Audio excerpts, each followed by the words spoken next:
I created Species Nutrition with one mission in mind: to provide bodybuilders and serious athletes with no-nonsense supplements that work. I put my name and reputation on every bottle of Species Nutrition products. If you want to be your absolute best, join the evolution. I haven't seen the sun in a fucking week and a half. Hey, look! It just came out! Hey, look at that! I love it!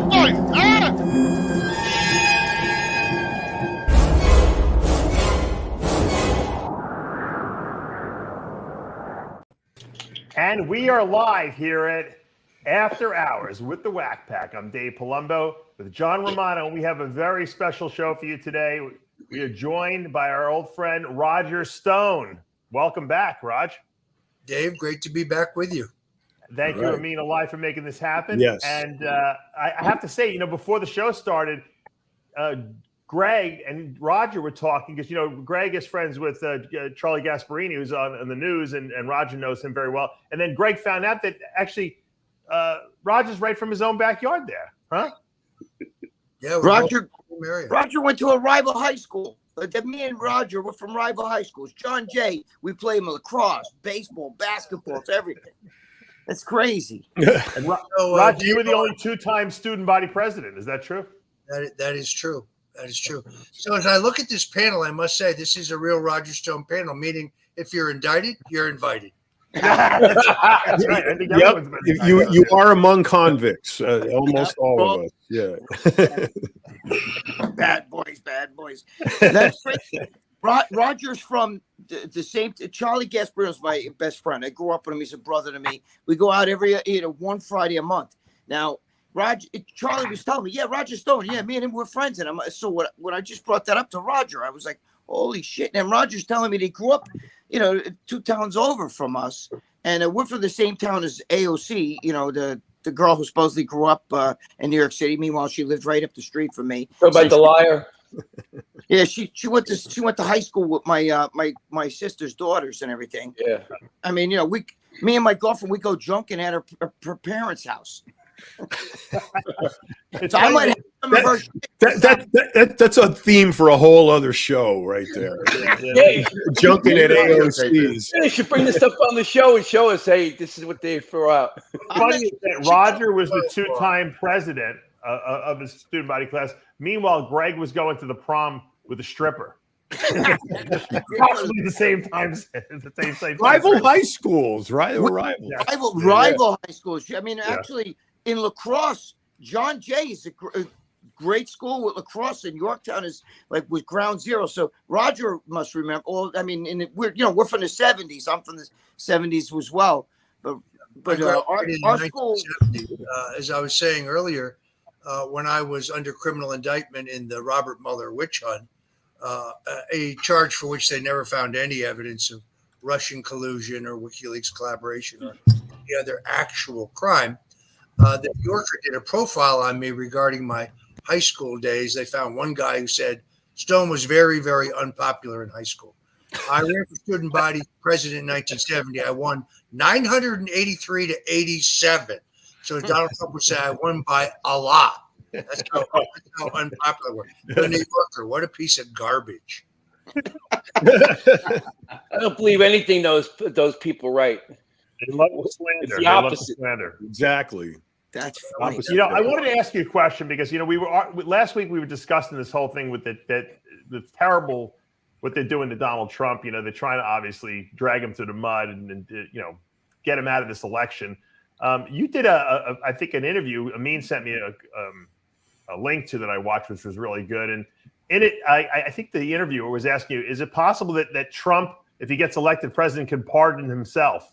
Yes, that's actually completely possible. First of all, it's important to understand that the president's pardon power is absolute. In other words, he can pardon you for a crime you haven't even yet been charged with. So wow. Gerald Ford pardoned Richard Nixon, even though Richard Nixon at that juncture had been charged with no crime. Interestingly enough, President Trump, realizing that I had done nothing wrong, that there was no Russian collusion for me to lie about, There was also no WikiLeaks collaboration for me to lie about. I was charged solely to pressure me to testify falsely against him, which I, of course, refused to do because there's nothing worse than a lying rat, Michael Cohen. Exactly. Michael Cohen. Amen. But if you go online right now, while it's easy to read that Trump commuted my sentence, they have purposely buried any mention of the fact that at Christmas of 2020, I received a full and unconditional presidential pardon. It's very hard to find that online. Why is that? It's kind of interesting also that I've written a number of very, very detailed and footnoted articles cataloging all the lies and illegal actions by Adam Schiff, him, pencil neck, watermelon. Try going online and finding those now. I wrote them for the Gateway Pundit. I wrote them for the Daily Caller. They still exist, but they're pushed so far down in the SEO, they're virtually impossible to find. So just like everything else, the internet is rigged. And if you're still using Google, well, you're out of your mind. For sure. That kind of segues into the question I wanted to ask you with respect to today's news that Hunter Biden has reached a deal where he's pleading guilty to 2 misdemeanor tax charges and taking a drug program, albeit a little late perhaps, to squeeze his time on a federal beef for the gun charge down to like a no jail time, deal. So my question to you is, Roger, as a person who also probably believes that Lady Liberty's blindfold has a hole poked in it, where does the idea that the country is going to fall for a scheme as transparent as having Hunter, do this to take our, focus off the fact that he's, he's on the hook for a $5 million bribe from a foreign adversary. How do these news organizations completely omit the fact that that's going on over here, focus on this little beef, and expect everybody else to say, okay, just let it go that way, 2-tier justice system, that's just fine with us? Because they're not news organizations. Look, I don't get my news from CNN for the same reason I don't eat out of the toilet, right? So CNN, MSNBC, ABC, NBC, CBS, the Washington Post, the New York Times, the Wall Street Journal, these used to be news organizations at one time, although that was a long time ago. Now they're just propaganda fronts for the permanent political establishment. Right now, I noticed yet again, I'm trending on Twitter, but here's the allegation. Roger Stone cheated on $2 million of his taxes, but he was not charged criminally. But Hunter Biden failed to report $30,000 and he gets charged. First of all, that's a lie. They filed a civil charge against me because of my inability to pay. Nowhere did the government ever provide any evidence whatsoever that I hid assets or underreported income. I simply ran out of cash. It's that simple. You can't get blood out of a stone. Pardon the pun. I predicted this in a video. You can find it on my Twitter. I just put it up. I said this a month ago, that they were charging with 2 minor tax infractions and with lying on the form to purchase a gun. Meanwhile, they have solid evidence of money laundering, bribery, failure to file a Foreign Agents Registration Act registration for Ukraine, Romania, Russia, China, and others. Yet Paul Manafort did hard time for that exact crime. Hunter is not charged with that crime. So it is very clear that this is a head fake. So now they can say, oh, wait a minute, we have equal justice in this country. Sure, we're trying to put Donald Trump in jail for 400 years, when in fact, under the Presidential Act, Presidential Documents Act, there's no evidence that he's done anything whatsoever wrong. But we charge Hunter Biden over here with jaywalking, and therefore it's all even. It's just endemic of a completely broken Justice Department system. But Roger, isn't that the problem with this country? The Republicans don't fight back. Show me one Republican that's going to do something. You got Mitch McConnell, Lindsey Graham, all of these other momos, and they're fucking momos. They're doing nothing. They're in with the Democrats. That's part of the problem. Democrats know they can kick us in the nuts, and nobody's going to do a thing.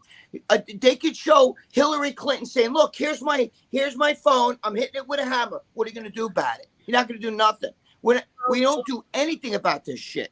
Unless they're a Republican. But it doesn't matter. Republicans aren't hitting back. No, they're not hitting back, but they're doing the same thing. hit. I'm They're the tired same of seeing thing. Dave Palmer. They're both in the same every thing. fucking day coming on telling me about Hunter Biden. Do something about it. Arrest the fucking guy. Do something. Well, I would say make a couple of points. First of all, the real problem in this country are not crazy screwball leftist, socialist, communist Democrats like the aforementioned AOC. Well, let's face it, has an IQ around 70, if that. You're being generous. By the way, I hear she mixes a hell of a drink. But that said, our problem are the weak-kneed, lily-livered, gutless, feckless, white wine swilling, country club belonging, Republican establishment turds who have no guts or balls. They're in politics to make money and to line their own pockets, not because they believe in anything. Recently, there was a motion to censure Adam Schiff, the aforementioned pencil neck, and 20 Republicans vote no. Right. I don't know how you justify that. Now, They're in bed with him. They're in bed with him. They're all laying in the same bed together. That's why I can't stand. That's why the Republican Party, they're never going to do shit. They allow ballot harvesting, stuff in the ballots. They allow Donald Trump. Now Donald Trump to me is like a guy who, like, there was a rumor he died. So now he sees everybody talking shit about him, and now he's not dead. Comes back, and now you know who talks shit about you. He had all of these guys that he hired, that he brought in, who are now rats. Who, look at Christopher Wray. He's the one who put Christopher Wray, in a position, and now look who's attacked, like, who wants to bury him. Christopher Wray. He's got I watched him the other night on TV.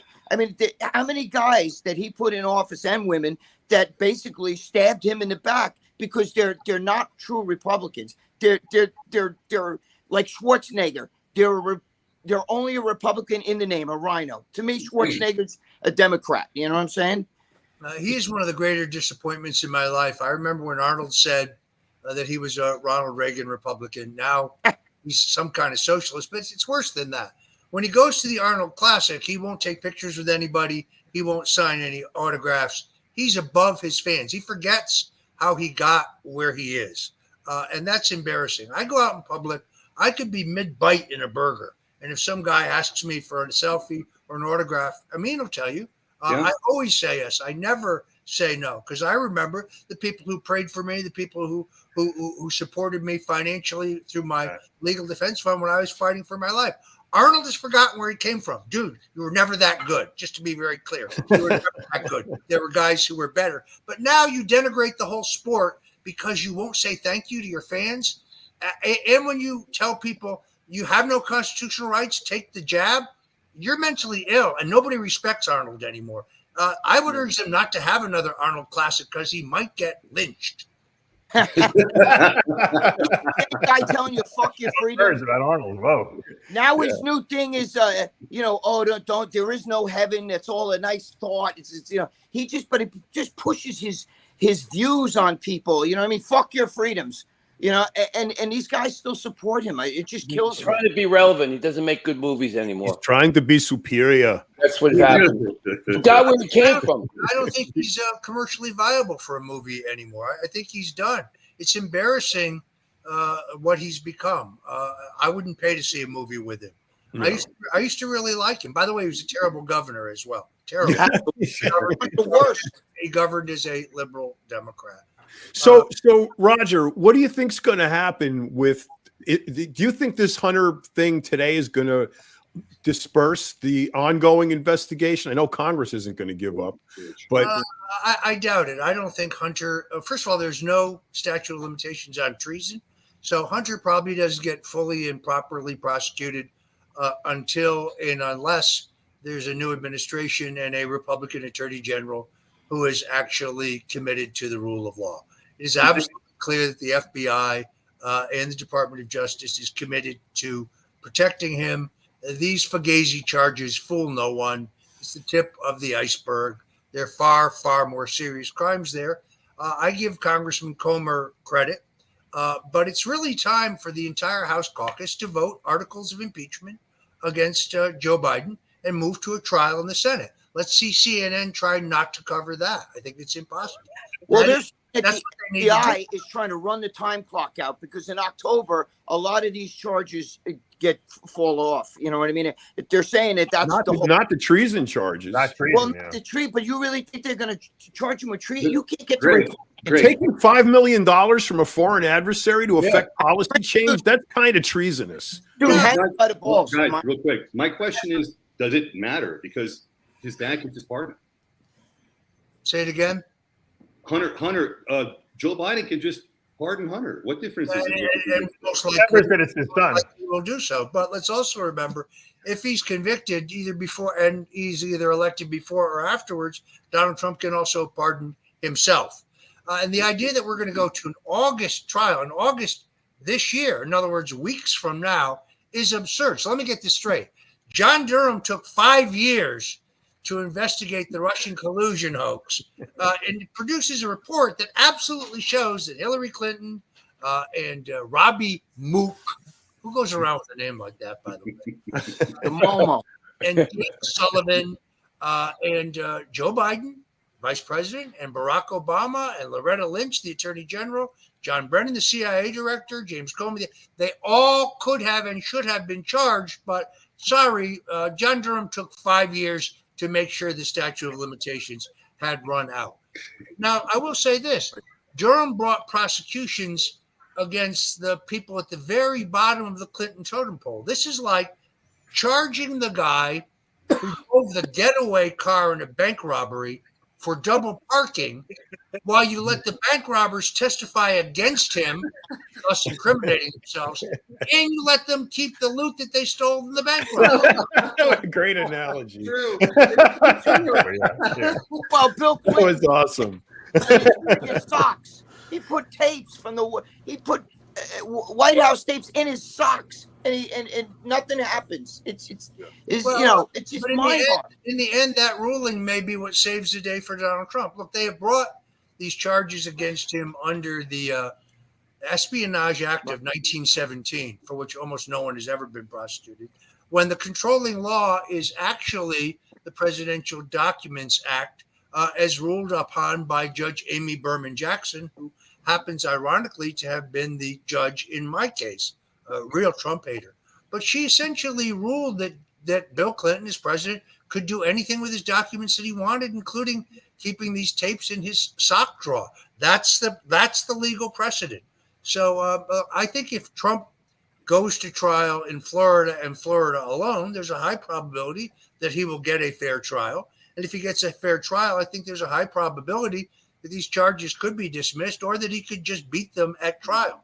That's why you have people like Andrew Weissman, who was the de facto prosecutor in my case, now going up in the Atlantic and saying, oh, well, we need a plan B.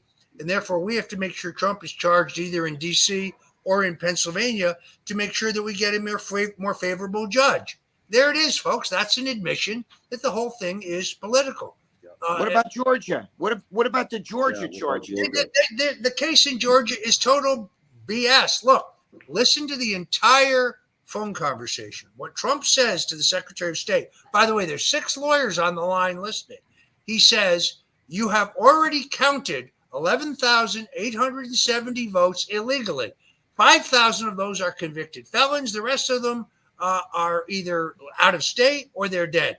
Once you subtract them, I win. We don't even have to get into whether the machines are accurate or not.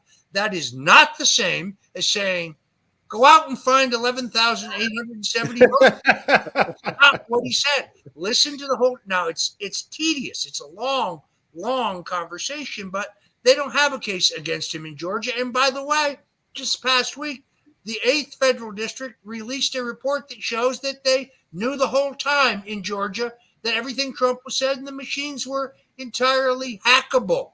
But of course, if you say that on Fox, like Tucker Carlson, you will be banned for life.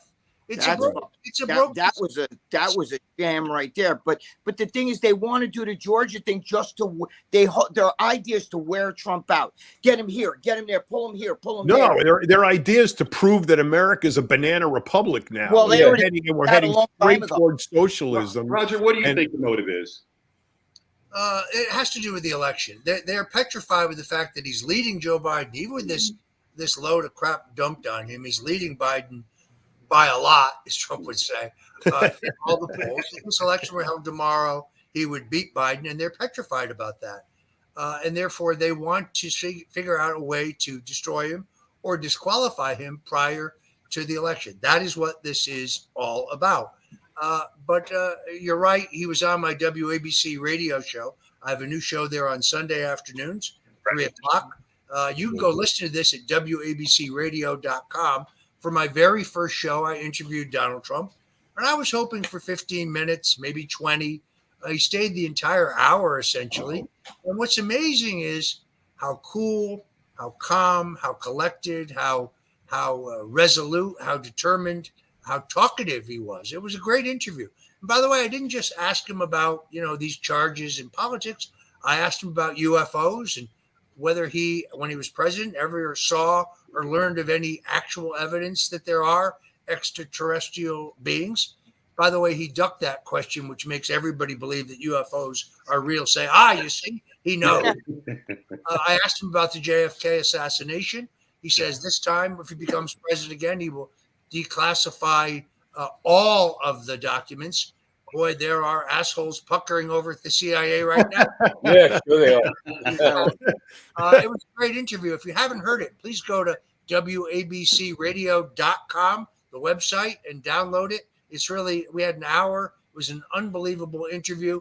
This Sunday at 3 o'clock at WABCradio.com, I interview General Michael Flynn. Going to be another great interview. Nice. You're going to want good story. You're going to want to tune in for that. I want to ask you something about Donald Trump.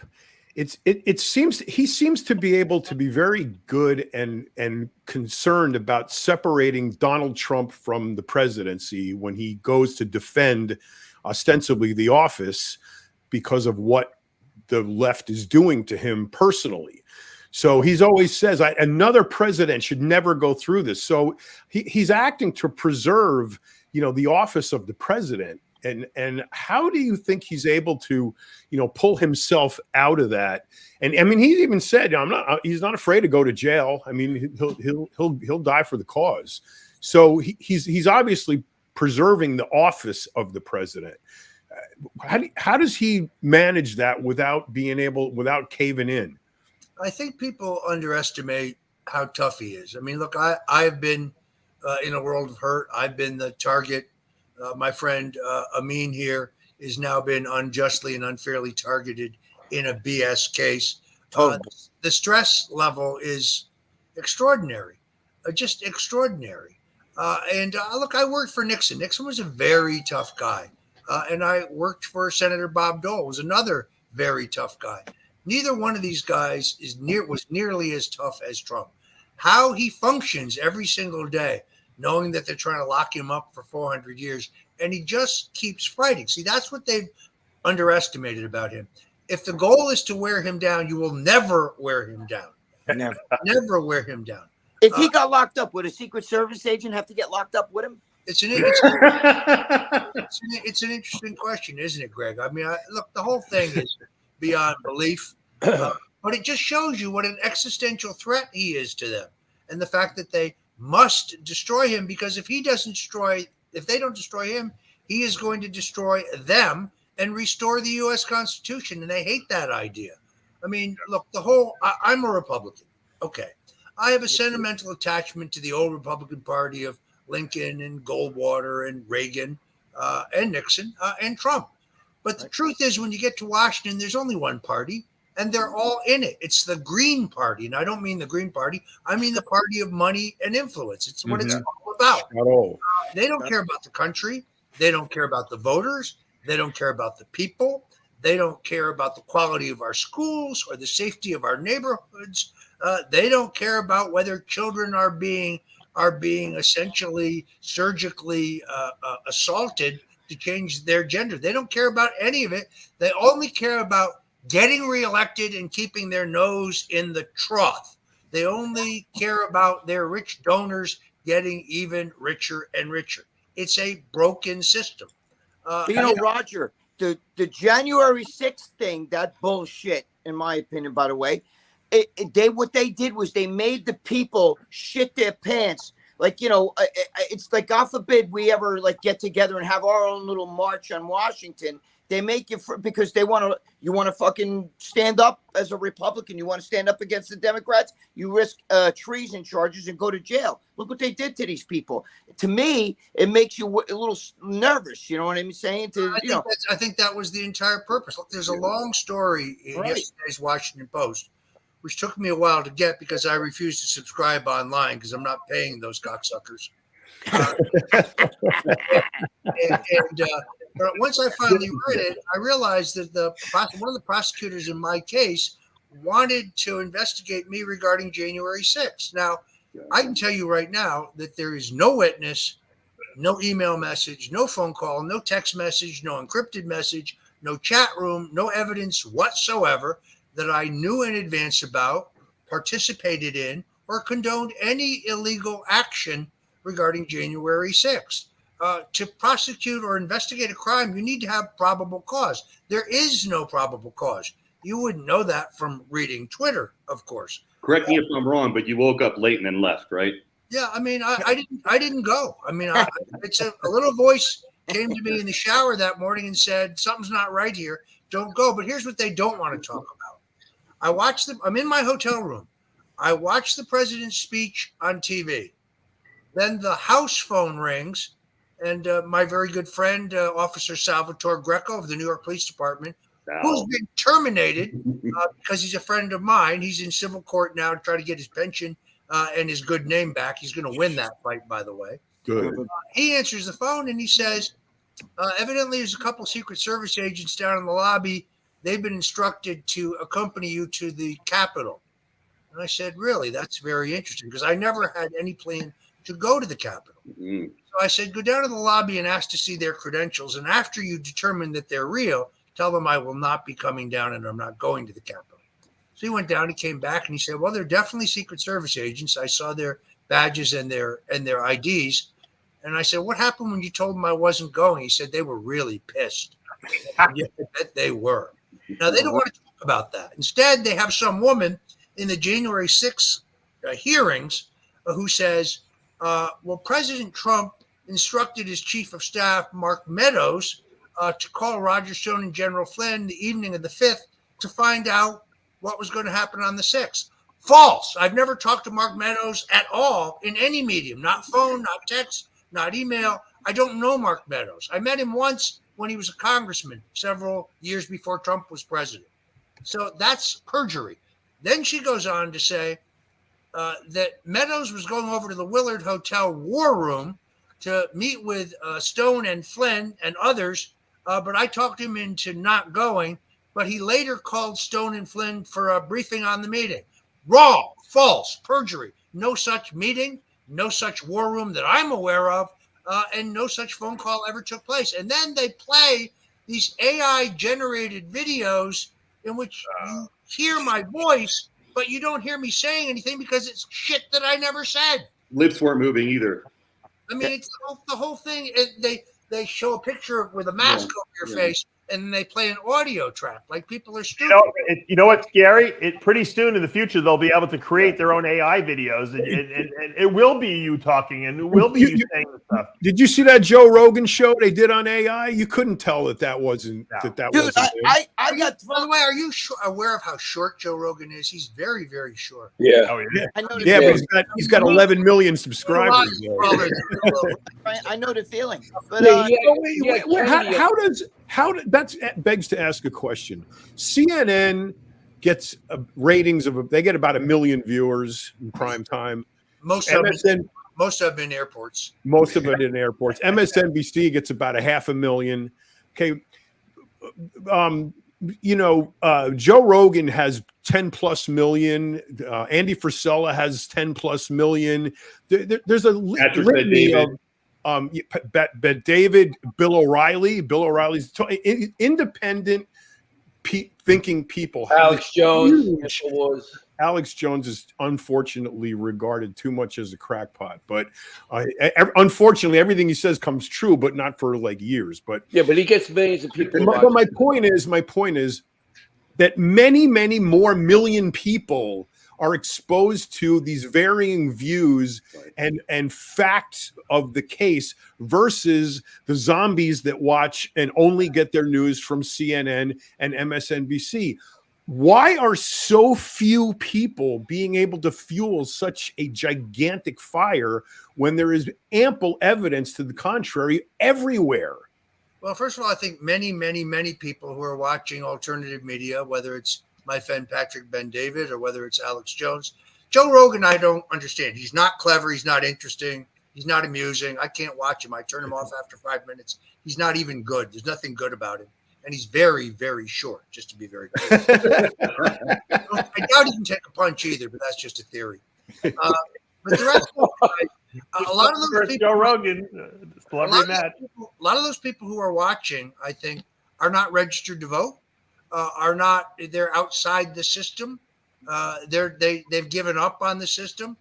This is the most dangerous thing right now, is that people who love the country and love the freedom that we see slipping away are so turned off by a corrupted system that they say, you know what, I'm not going to vote. I'm not even going to watch this crap on TV because things are not going to get better. Things can't get better. I'm going to go to the beach, or I'm going to go to the gym, or I'm going to enjoy my grandchildren. I'm going to take my kids to Little League, but I'm not getting involved in this crap. Those numbers would indicate to you that there are far more of us than them. I've always thought this is true, but we didn't have an honest election. If you really think 81 million people voted for a guy who never left his basement, more importantly, if you believe that more African Americans voted for Joe Biden than voted for Barack Obama, whether you like him or not, is a historic American figure, that's just not realistic. But the average person is not plugged in. They're not involved in the process. If everybody who was eligible to vote voted, Trump would have won by an even larger margin than I suspect he did win. Yeah. He's got a lot of black people now following. There's a lot of black conservative podcasts that are now promoting, talking about Donald Trump and stuff and really telling people what's going on, and informing people. No, I have a question. One of the things that I found really disappointing is I'm a big supporter of criminal justice reform. Richard Nixon launched a war on drugs, but that was focused on drug dealers, drug traffickers, drug kingpins. It was Joe Biden, as chairman of the Senate Judiciary Committee, and Bill Clinton, who changed the law to target the first-time nonviolent crime of possession of small amounts of drugs for personal use. And that has, I think, disproportionately affected poor people and black people, and has incarcerated and destroyed an entire generation. These people belong in drug treatment programs, not in prison. But Ron DeSantis now says that he would repeal the criminal justice reform that Donald Trump jammed through when he was president, both the First Step Act and the Second Chance Act. This is a return to the drug war, which should be focused on drug kingpins and not on the mother of 3 kids who gets caught with a small amount of grass in her purse, goes away for 12 years. No, that's just not right. That's not right. That's entirely wrong. Is there any truth to the rumor that Bill Clinton and the Arkansas State Police ran a cocaine importation ring? That's entirely true, and it's documented in my book. The guy who ran it, just to be clear, was former Attorney General Bill Barr, then working as a lawyer for the CIA. Wow, really? Wow. Yeah. He's a rat too. Him, Pence. They ran millions of dollars worth of cocaine. Wow. In through Mena, Arkansas, and here's why. The Congress, in the Boland Act, cut off all U.S. taxpayer funding for the Nicaraguan freedom fighters. So Bill Casey, the CIA director, and George Bush, the vice president, came up with this brilliant idea. If you're the cops, you can go out and interdict drugs without record. Now take those drugs that you've stolen and sell them in the United States, converting it to cash, and then take that cash to prop up the Nicaraguan freedom fighters. And that's what they were doing. Now, they tried to do it first through Louisiana, but they got picked off by the state police, and the governor told the president, you can't be doing that in our state. It's illegal. Then they tried to do it in Texas using grass strips there, but the Texas Rangers figured it out, and the governor there objected.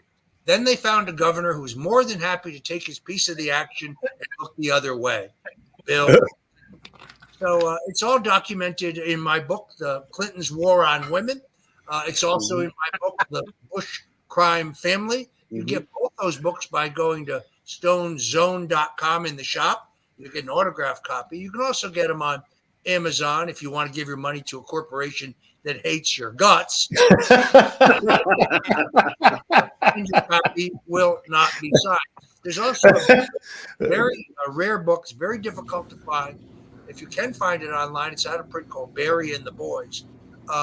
It'll cost you a couple $100 if you can find one. But in that book, there's actually a picture of Bill Barr. There's actually a picture of him because he ran that operation. So Bill Barr was part of it then, huh? Holy shit. Definitely. I can't stand that guy. He should. Sure he was. Look what he did. He Maybe didn't if he did investigate the little election coaching- fraud and all that stuff. They're all weak. All of them. First of all, Bill Barr looks to me like he works out in the same gym as Chris Christie, you know? Yeah. I mean, if you want to make a fortune, those guys are stripped to the They waist. split the trainer 50-50 to try to get the deal on the hour. Dude, Chris Christie's going to get knocked off in the first. He's out of his mind even thinking about running. Nobody wants Chris Christie on it. No, look, Chris Christie needs to run. Not for president. He just needs to Right away. Yeah. He needs to run. 6 miles each way. Roger, I know your time is precious. I want to thank you for joining us today and, Real quick, and Dave, really enlightening I want to us. ask Roger a quick question. Yes. Given what happened last time, how is Trump going to win this time? Good question. That's the real Yeah, good right? question. The whole thing went down the way it did last Yeah, time. and now they have AI to help rig it. How is he going to win? Yeah, First he's of all, I think part of your answer is to be prepared, both technologically and legally. You still have Republican legislatures in Wisconsin, in both houses, Arizona, Georgia, Pennsylvania. Unfortunately, the upper courts there have upheld what, in my opinion, is the entirely unconstitutional mail-in voting. But I think, first of all, Trump is going to win by an overwhelming margin, which makes stealing much tougher. And his lawyers need to be prepared. They had no preparation. They were so convinced that he would win that they did nothing to act against the fraud. That's not going to happen this time. So there is going to be a very sophisticated and totally legal, technical and legal program in place to detect voter fraud. And I think they'll be much better prepared next time. If he doesn't win, do you think we are headed towards a civil war? I would never support such a thing. But I'm not saying, just asking. But if he doesn't win, my advice to everybody on this panel is to begin studying how to speak Chinese. Well, Roger, let me ask you a question. Very Is scary. Trump at all afraid of AI? Because I'm not trying to be funny, but I sent a Facebook. Somebody sent me a video of a girl, which was AOC giving a BJ, right, to I've a seen guy. It was her voice. It was her face, but it was a fake video. Probably really her, but anyway. But I sent it as a private message to my girlfriend, and Facebook put me in timeout, so they were looking at my private messages. But what I'm saying was, this was so real. What if you have Trump getting up there, saying the N-word, saying all kinds of stuff just to bury him? It's not real. It's an AI thing. That's a real concern. Yeah, how do you prepare for that? But that's to say that there won't be AI videos of Joe Biden calling for the restoration of slavery. I mean, you can't fight technology. It's here to stay. Right. I think. So then we're just headed for this giant cauldron of bullshit, and there's like no truth and no Already reality. started. Well, podcasts, John. There's the Podcasts you can do AI podcasts too and get them to say whatever you want. Tucker Carlson. There's no truth. If the image I is coming out of a device, there's no truth. Yeah, Yeah, it's also Roger, boots on the ground. podcast. People talking. Roger Us should do talking a to people. podcast with Joe AI Joe Biden, where he's saying, "I'm going to restore slavery." I'm going to put the Chinese in this, and you should do a podcast. Yeah, but Greg, you talk to people when you're out of the street. That's how we get the word out. Telling people I wear the Trump hat when I'm out training at my gym, training at my MMA gym. I'm talking all the time. You're in Florida. Over here in New York, you got to watch, bro. I put a fucking Trump thing outside my house, which I have. I still have a big Trump flag, and people come rip it right off your friggin' because I'm in Yorktown Heights, which is like Democrat, like blue as blue can be. You know what I mean? You got to watch what you do over here. They're savage. New York is full of savages. Yeah, but Greg, I got assaulted outside of a Whole Foods. Some guy punched me in the eye wearing a Roger Stone did nothing wrong shirt. Are you kidding me? Swear to God, I got it all on video. Ask Roger. No, I remember when that happened. Yeah. God. No, it's absolutely true. There were two of them. In your defense, Amin kicked the shit out of one of them. The other guy ran. They sucker punch you. That's the way it operates. I got to get a Roger Stone shirt. How do we get Roger Stone shirts, Roger? StoneZone.com, and you go to the shop. We can bring that up if you want. StoneZone.com. Yeah, Roger, send you one, Greg. Because how about this shirt here? You guys see this one? Look at this one. I love it. I got this. This is. I got a roll. We can talk this is about Donald Trump as an MMA fighter. I got this from off. Looks like Flavor Flav on that body. No, that's an idea I had. That President Trump should start getting physically fit. I said that to Roger a long time ago. I was I got an idea. He start weight training and doing MMA, right? And he has a very good explanation for that. And surfing too. Don't forget, George. He only has so much energy to luck on that. Good luck on right? You can be the guy conserving his energy. Off the cheeseburgers, not me. This way he does 50 punches, then he can eat a McDonald's hamburger.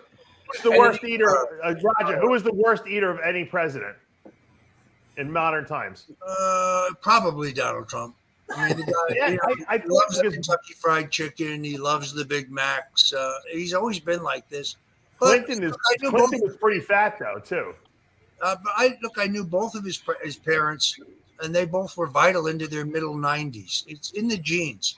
Because the guy. You know what? A little fun fact that people don't know that Roger will verify: Donald Trump does not drink alcohol. Am I right or wrong? Yeah, Roger? do drugs. Yep. Entire life. Totally opposed. I love that. I love that. That's why the kids should train. We should get all the kids from train. Forget about the drugs coming here. Yeah, we got to get rid of that. But if you start kids on training and exercise and fitness from when they're younger, it doesn't matter if there's drugs around, right? Roger, Georgie goes back in after this episode.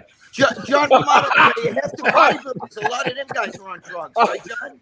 Guys, Roger, last question, Roger. What's going to happen with Tucker now? Look, Tucker and I think the real numbers, he had 28 million people watch his first show, about 13 million his second show, about 18 million his third show. It's just going to start growing. He's a force of nature. He can't be stopped. Yep.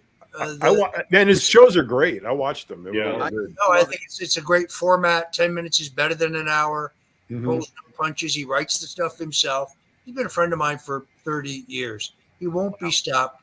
The whole goal here was to keep him out of the mix for 2024, and that's just not going to happen. You've known Tucker. But why did they fire him? I mean, not for nothing, but they hurt their brand. Fox's numbers have been like cut in half because of that. We should get Tucker on this show. He needs to work out too. I already offered to train him.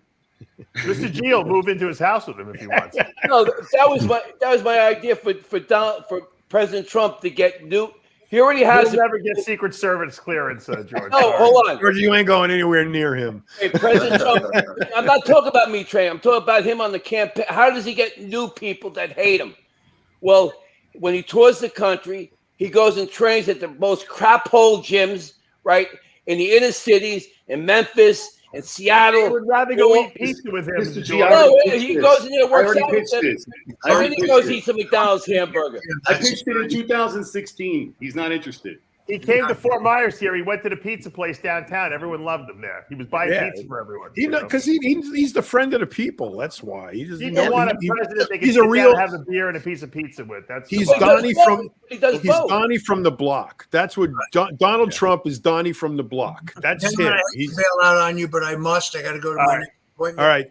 All right, Roger. Thank you, Roger. Thank you so much, Roger. Thank you guys. Thank you, Roger. We really appreciate it. Great interview. Great interview.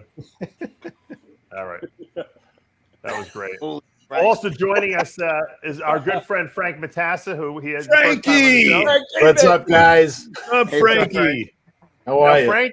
Frankie, I'm going to go back and tell a story before I tell you what you went through. Frank used to come to the Arnold Classic back in the days when we had the muscular development booth all the time. Yep. And Frank would bring his son with him, who was a little boy at the time. Now he's all grown up. Right. And he'd always make sure he got a limo for us every single year. Yep. Right? Yeah. And he always made sure he was huge and shredded too. Yeah. And you remember Blackman would try to sneak into the limo, but he wouldn't want to pay for it. Exactly. The best one though was when we had the table at the steakhouse after we left. And right. We were there in Columbus, and we had Triple H at the table in the middle of the whole room, and then Frankie, you came at the end.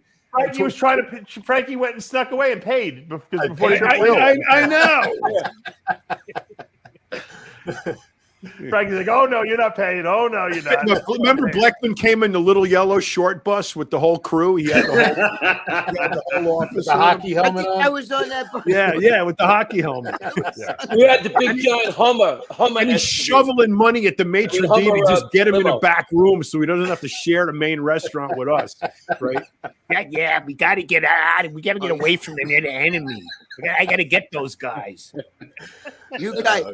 How he is too. I only met him once, but that's how he is. Frankie's. This is his technique, and I know it. And he's gonna laugh when I said it. Frankie would always make friends with either the Secret Service guys or the security guys, and no matter where he went, he got into everything. Right? He stayed in the same hotel Arnold was staying in. His son wanted to meet Arnold. Right? What happens? They go into the same elevator. Oh. Tell him the story. Tell that story, That's Frank. awesome. So it was the Hyatt on Capitol Square.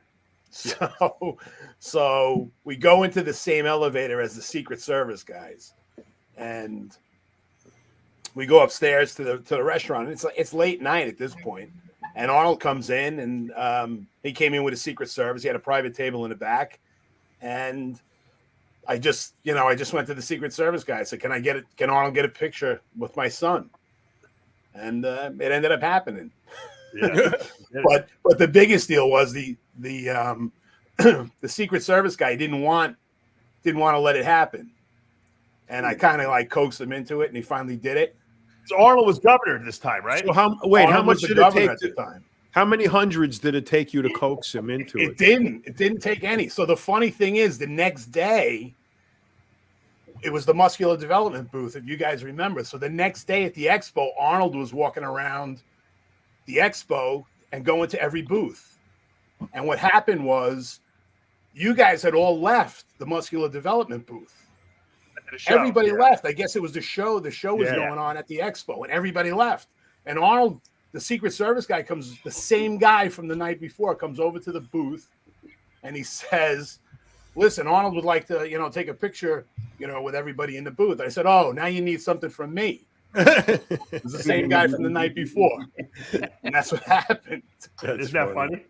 I took the picture with him, and it was all just the girls were left at the booth. Right. Yeah, It was just the was girls me who with left a lot at the of booth. girls. Right. It was Greg, the girls, and Frankie. Yeah. Me. And All the the Secret girls. Service guy had come over to me and said, you think it's okay if Arnold comes in and uses the booth? I said, "Oh, yeah, really? Now you need something from me, right, dude?" But Was Arnold was a was big I deal. there with you? Were you there You were with there, me? Greg. Yeah. Because You I were there as remember well. you, and I think I remember your son too. I don't want, but I know that story about the elevator. I knew that you were going to say that. You probably told him the story. Greg, somewhere in your past, you had to have had Frankie over for spaghetti and meatballs. Yeah. Well, now is he in New York? I'm in Nashville now.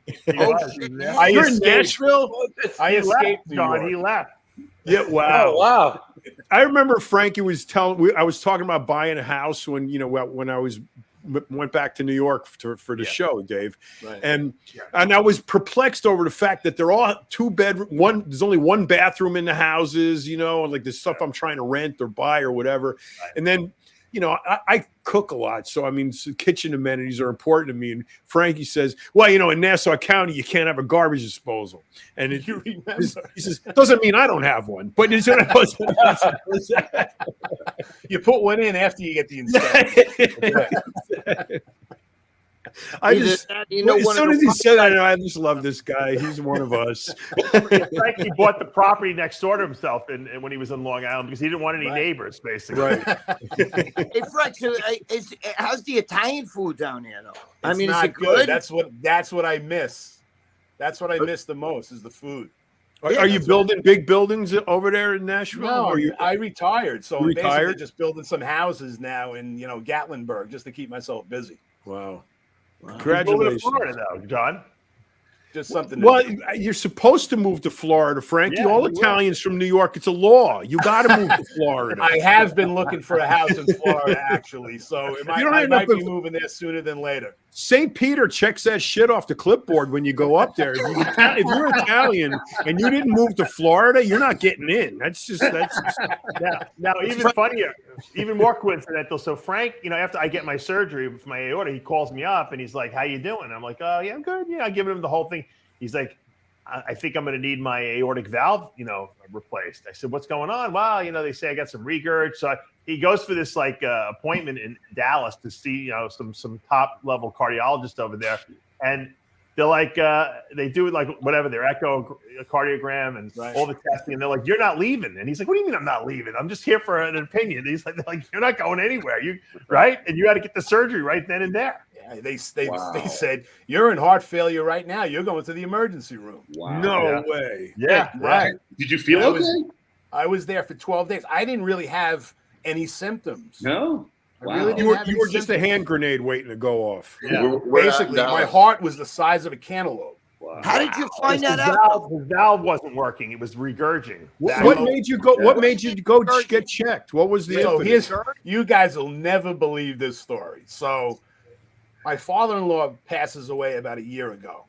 My wife decides to take her mother to go see a psychic. And this is probably August 22, to go see a psychic. They go see the psychic, and the psychic says, "Your father's right here, and he wants to talk to you," meaning my wife. And she said, "Okay." He said, "Your husband has to go get his heart checked out. He's got a heart problem. And if he doesn't get it checked out, he's going to be coming to see me really soon." Oh, boy. Now, that was in August. Wow. I completely dismissed it. I said, "Yeah, right," because I don't believe any of that crap. So, But you do now. come Now December, I go to an urgent care. I have a sinus issue. I thought maybe I had COVID or whatever. I go to an urgent care, and the nurse says, "You have a wicked heart murmur. You need to go to a cardiologist ASAP." So I ended up going, this was the holidays, so I didn't really go till February. I went in February. The cardiologist in Nashville basically said, "Oh, it's not, you have severe aortic valve regurgitation. It's really, you can wait like another 6 months and we'll reevaluate it and see what happens. And then every year after that, we'll look at it. You don't really have to have it replaced right now." And somehow that didn't sit well with me. I was like, it's not going to get any better.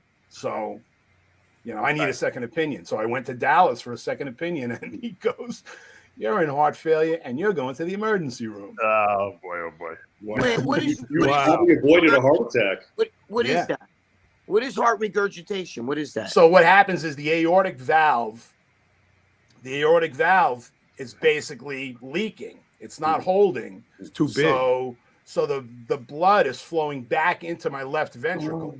So as it flows back into the left ventricle, it expands and gets larger. So it can only get so big before it pops. That's the reality of it. Yeah. Frank, they found this out from the stethoscope. Wait, I got to call my doctor. Exactly. No, they found a heart murmur from the stethoscope. She heard the heart murmur. So You when can I hear went, the regurge. I mean, you I can know, hear I'm the saying- regurge. It doesn't. You don't hear boom, boom, boom, boom. You hear. No. But initially, like if you're getting yourself checked with a stethoscope, they'll notice some things. Yeah, they'll notice it's off. But you hadn't had a checkup in a long time then, because they always. Well, I never had a murmur. I never had a murmur, and I didn't have, I didn't have any blockages or anything. Right. I had no blockages because when they checked me into the emergency room, Dave would know. The next day they do an angio to make sure your arteries are clear. So they do an angio the next day. I'm clear. I'm good. I just had a bad valve. And if you looked at the photos of my valve, it was shredded. Wow. It was shredded. It made no sense. What was your lab work like, Frank? My labs were perfect. Wow. Oh my God. This can What do happen you perfect. test this to? That wouldn't show up in a lab. No, but I would think that's the weird thing about it. Look at my aorta. I mean, I had an enlarged aorta. Who would know? If I didn't go for a cardiac CT scan, I never would have found that. I could have Never find out. Exactly. Everybody who's 50 or around that should get this checked, period. I had mine checked, Dave. Remember, I just went to the hospital. They checked everything. Thank God I'm good. But, cardiac CT scan, you got to get an echocardiogram regularly. Yeah. When you're over You got to get a like CT for the coronary arteries and What's maybe regularly, guys? even a cardiac MRI. Every I got the 6 months, CT every scan. year. I was 0, 0, 0 on all of them. Every 6 months or every year, guys. Every year. Every year. Unless you have an issue. You have a family history, Yeah, I don't have any no family family history. history. Nobody, all my other valves were good. This valve was just shredded. You look at it and it's like, wow, it looks like there was an infection or something maybe at some point. Wow. What do you think it's from? Is it from lifting weights? Is it from taking the babanya? No, it's not. It's not from any of that. That's the first thing I asked the doctor. Is it from taking tests? For these years. I'm still taking tests. Is it from any of that? No, it's not. Frank, they replaced the valve? They replaced the valve with. Did they do it with the pig valve? I had a tissue valve, so I went to Dallas. So it's basically a Texas Longhorn. Okay. But it's a tissue valve because I didn't want, Dave and I had the conversation. There was no way I wanted a mechanical valve because they put you on blood thinners and anticoagulants. And you don't need any of that now. You're not. I don't need any of that. I'm on some meds for about 6 months, but then I'll be off completely. Awesome. And I never took any meds ever. I never went to the doctor. It's just not, it's just not me. So you felt nothing, Frankie. You felt I nothing. felt nothing. The Zero. funny thing is, the doctor in Nashville basically said, "Oh, yeah, you can do whatever you do and go to the gym and do all this stuff." I was still training. You could have died. You could have had a heart attack. I could have had a heart attack. My heart would have just popped. It wasn't really a heart attack. I would have just my ventricle would have popped. Yeah. Is this common? Is this the problem that's common amongst people that lift like heavy lifting? No, not really. Arnold had the aortic valve problem. He had to have replaced. Yeah, but Arnold had a bicuspid valve. That was his problem. That was his had to be replaced because it was genetic. But there's a thickening of a certain valve that happens from years. Well, there's a thickening of the wall of your heart, and most of us that lift all have enlarged hearts, and most athletes have enlarged hearts. But that's normal. Yeah. Yeah, Dave, you were fine though, right? You didn't have an enlarged heart at all. Oh, no, my heart, my left ventricle is enlarged. Anyone who bodybuilds has an enlarged left ventricle. It's impossible not to. But you know what the problem is? He'll tell you it's enlarged, but your heart's good, but it's enlarged. Yeah. Well, your function is perfect. Arnold's problem was genetic. His mother died from the same thing he had. Yeah. Same thing. He had a bicuspid valve. There's a big difference. Right. His mother passed away from that. Yeah. Okay. See, the aortic valve looks like a Mercedes-Benz symbol, a normal one. It's 3 leaves. Yeah, it's 3 leaves. That's what it looks like. Yeah. Arnold's was 2 leaves. Bicuspid. Yeah. Bicuspid. His was a swastika. Yeah. He had it replaced, but they only last like about 10 years. He had to have it replaced again, Right. Oh, right. They last 10 to 15 years. But the next time they go in through your groin and they do a transcatheter aortic valve replacement. So it's a valve in valve. So they don't have to crack you open again. They don't have to open your chest up the second time usually. Yeah, they don't have to open. Frank, how is that for you? How is that? It still hurts. It's only been. Can you see it? Yeah. Oh, let me zoom. Oh yeah, it's a nice straight line. I tell you that. Yeah, it's a straight line, but it's still there. A little longer than mine. Are you going to tat it? Are you going to get a tattoo over it? I really I heal pretty good, so you probably won't be able to see it, but I'll leave it. Listen, It's a badge Scars of on honor. life, right? Your pecs are still so big. You're not working out, are you? It looks like he's ripped with that there. Frankie's a freak of nature. So, and I can't train. My doctor said I can't go to the gym for 3 months. 3 months. Yeah, you're better off. I just I did my first chest workout today. I did the bar on incline press. It was like I had never worked out again before. Oh, No, it just felt so good to be able to do something. You know? Was it Cardio neither? Told me I waited 3 months. I can pedal probably a recumbent bike. It's only been 4 weeks. Yeah. So I'm still in a little You bit want of them doing pain. cardio though. They definitely want you doing cardio. Yeah, I'm doing cardio, walking, stuff like that. I'm Why still did in you a come little to bit of pain. Dallas for? Why did you come to Dallas?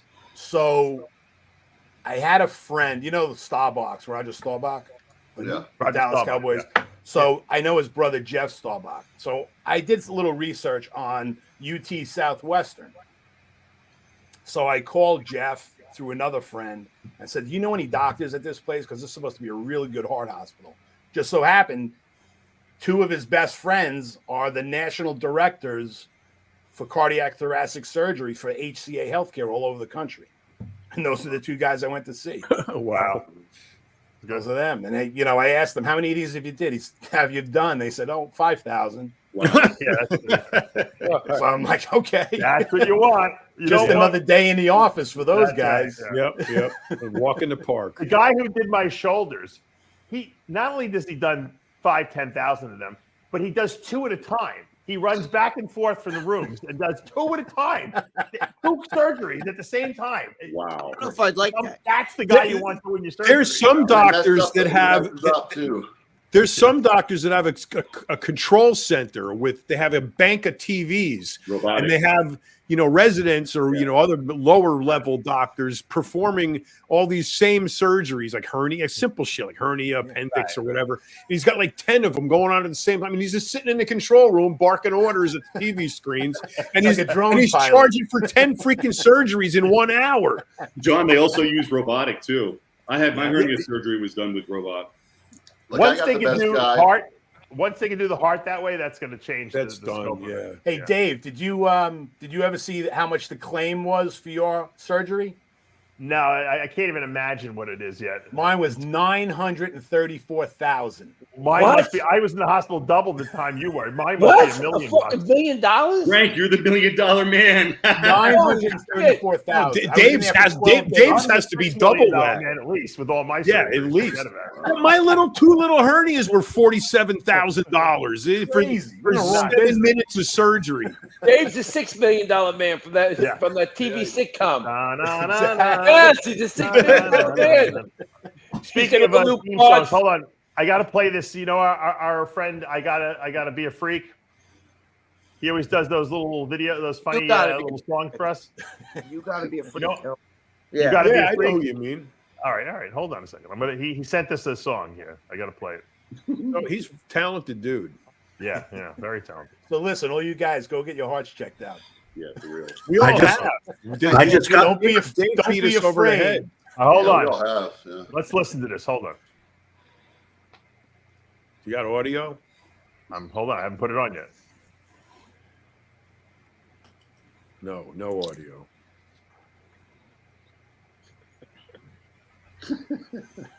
I know exactly what he's saying too. I'm like reading his lips while he's doing it.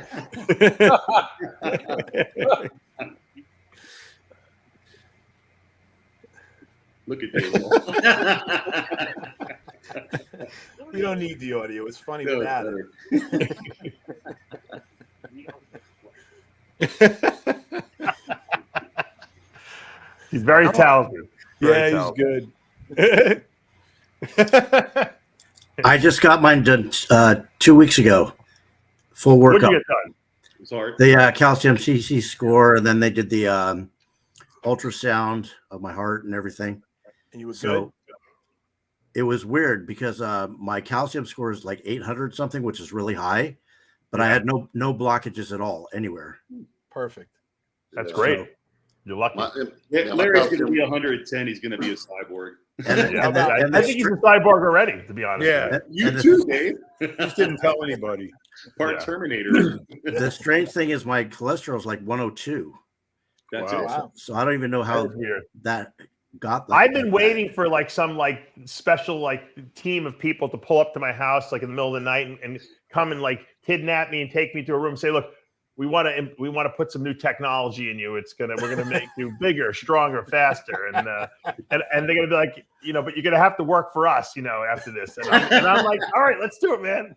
And that's when they have a clone of you doing this show while you're off doing the real Yeah. stuff. Right. Pretty much No, like it's just going to be an AI version of this I show. need There 3 you go. versions of We'll all myself be to get AI. all my work done on a regular basis. It'll be an AI version, and Dave will be 315 pounds again. Right. That's right. None There of you us- go. We can all be 315 pounds. That's right. he could still do a split when he was 315. Well, I'm gonna do double backflips on a motorcycle. Are you kidding? With no shirt on. Ricky False, our friend from Louisiana there who does the biking. Yeah. Well, Rick Fit. Ricky is getting ready to do some 24-hour ride, and he is trying. He's been getting checked out, and he went to the cardiologist, and they ran all these tests on him. But the problem is that they can't get his heart rate to go over, like 100 beats a minute because he's in such good shape. Yeah. So they think there's something wrong with him, and they keep doing more and more tests, but there's nothing wrong with him. He's just in psychotic condition. His heart rate, His resting heart rate must be 4. Yeah, it's like 30 or 28 or Like something. Yeah, it's ridiculously Wait, low. could They it be think 20? he's like Could that be that low? Mine is like 40. He thinks they think good. he's unhealthy, but he's not, because not only does he ride like a lunatic, but then he works all day chopping trees down, which requires a lot of work, a lot of endurance. Yeah. So I don't know. I told him, I said, I think you're just too healthy for these. They don't know. Their testing metrics can't measure your heart rate. That's the problem. Wow. He's doing it for his veterans charity.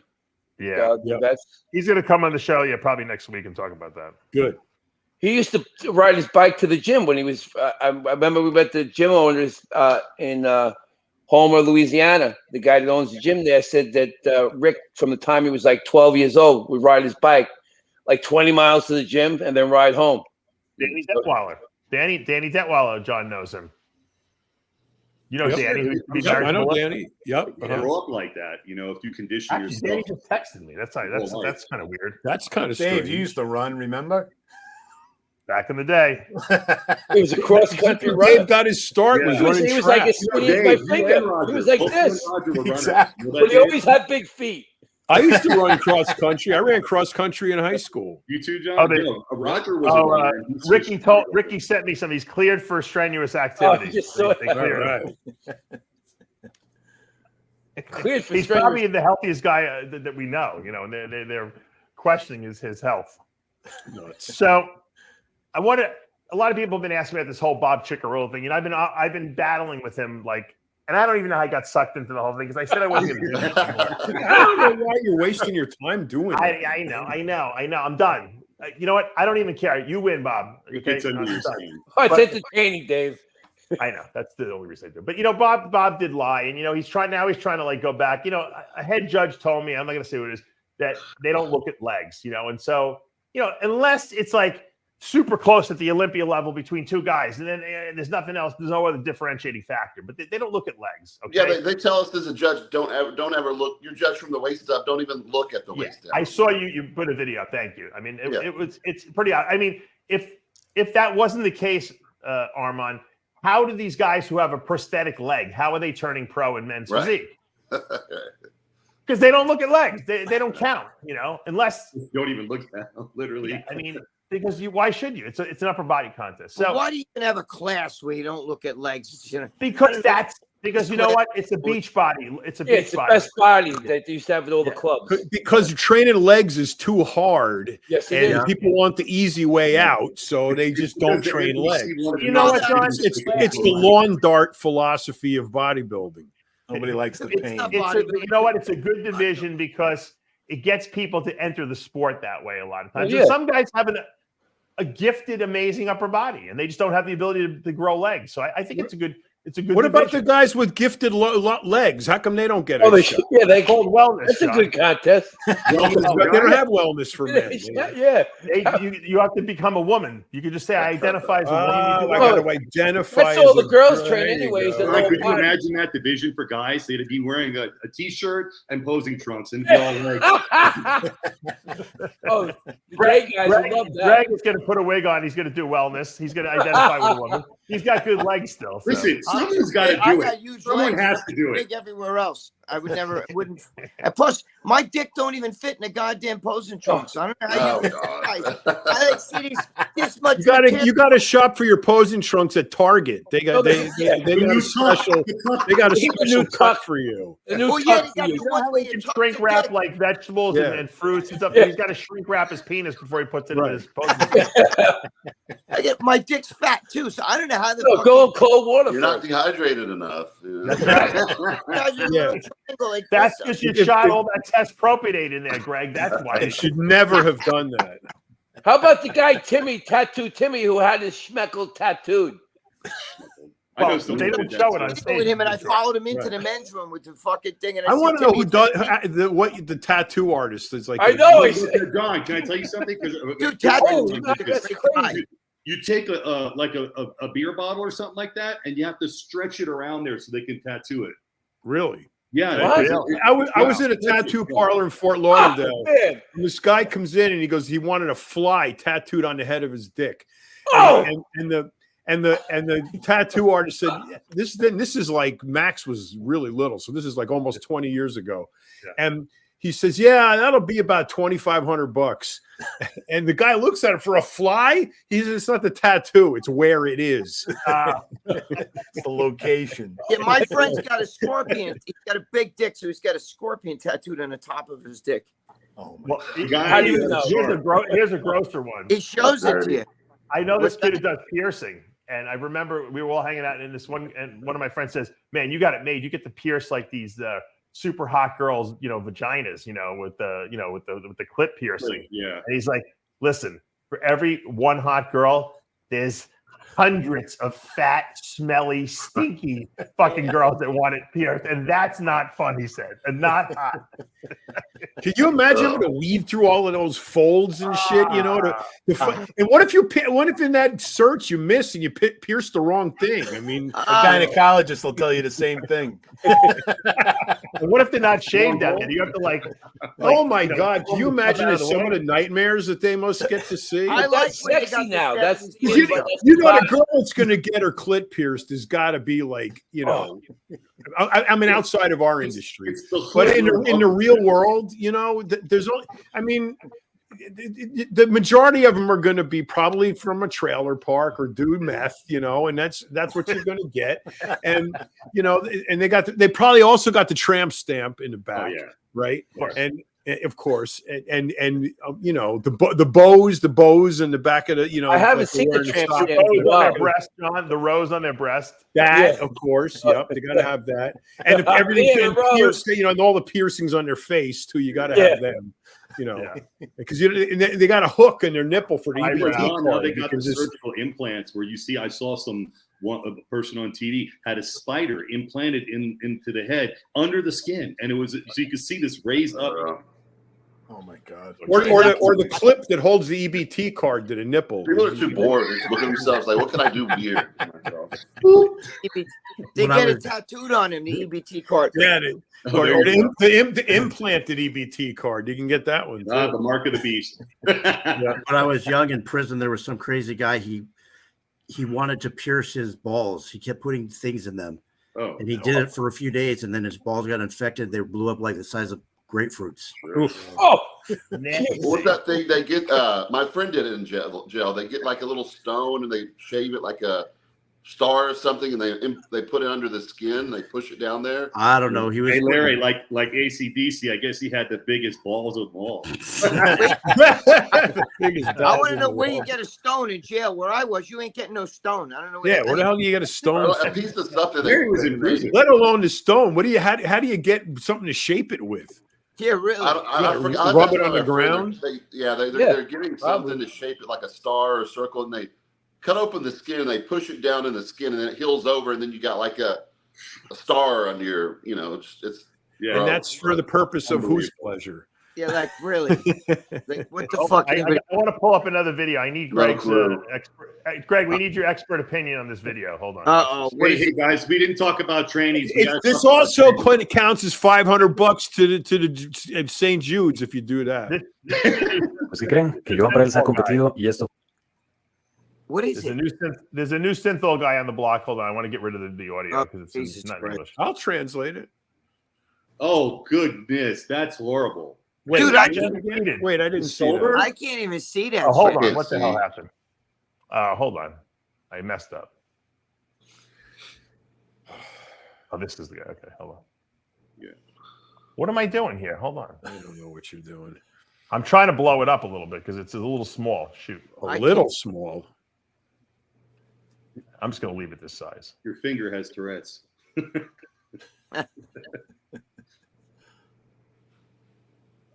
All right. I got to make it a little bigger. What's wrong with him? Yeah, see the right I don't see anything bad. I don't see anything bad either. Wait. Oh, it's this guy.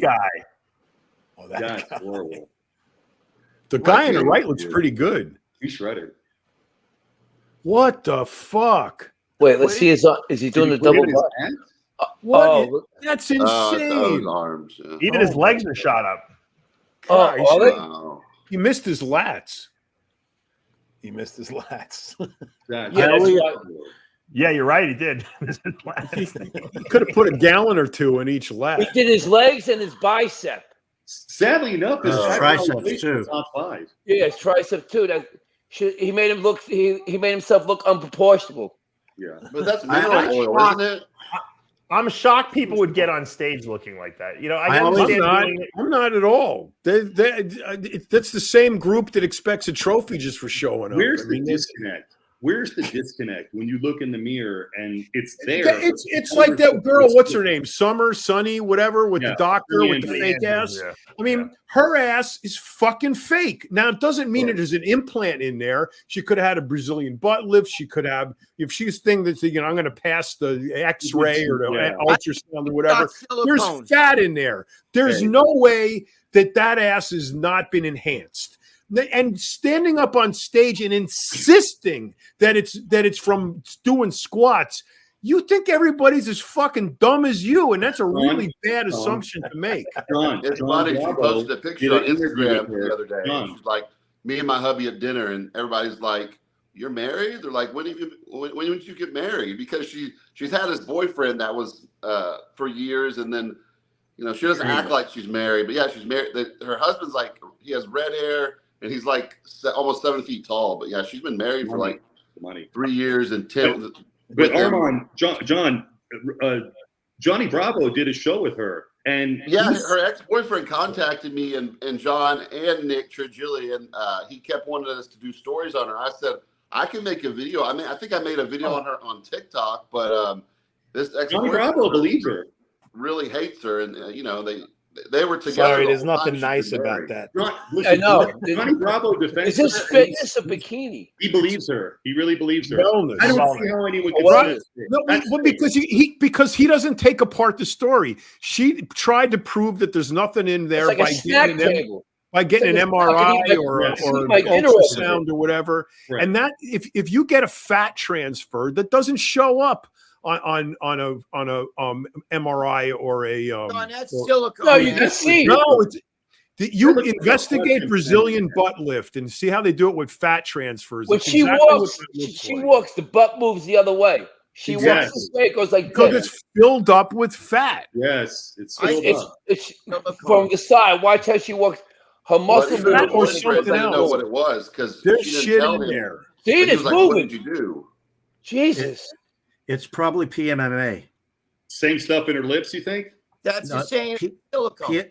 PMMA is did an plastic. MRI too to show people like, look, I don't put put silicone spheres.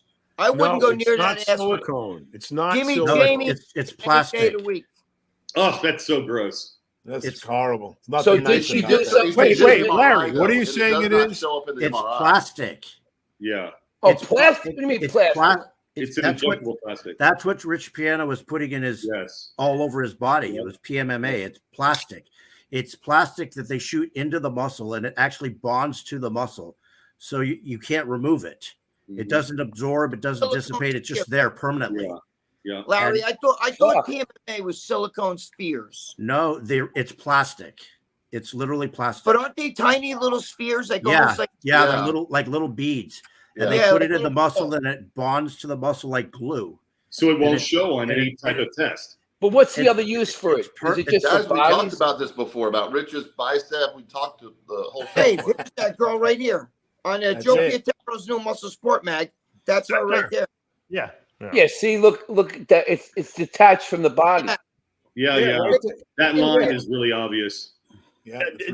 Arma, did you say that she's really not a doctor? She got caught cheating or something like that?